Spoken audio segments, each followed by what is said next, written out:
Сточарите да ги пријават количините на предадено млеко во регистрирани капацитети за да им биде исплатена субвенцијата од 3,5 денари. Откупните белешки треба да се однесуваат за млекото кое го предале од месец мај до септември оваа година. Значи сите производители на млеко, кои што го имаат предадено млекото во преработувачки капацитет, треба да се искористат своето право и да аплицираат во подрачните единици на Министерството за земјоделие. За да може да аплицираат за оваа мерка, за која што следува 3,5 денари субвенција по литар продадено млеко, овчо, кравјо или козјо, треба да подигнат образци кои што се пополнуваат и во прилог на образците се поднесуваат откупни белешки.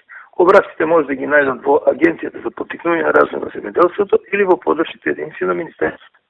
Таму ќе се изврши помош на земјоделците при пополнување на образците и комплетната документација се достава до Министерството, кое што понатаму ја препраќа до Агенцијата за финансиска поддршка. Откупните белешки за субвенциите за предадено млеко сточарите треба да ги достават најдоцна до 5 ноември.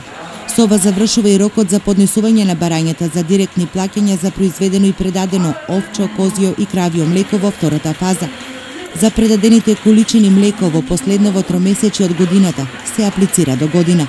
Во Штипско и Харбинско за оваа дополнителна финансиска поддршка од државата аплицираат на 200 млекопроизводители, најмногу за кравјо млеко. Во овој регион регистрирани се околу 160 фарми со околу 3000 молзни крави, 200 овчарски и 60 козарски фарми.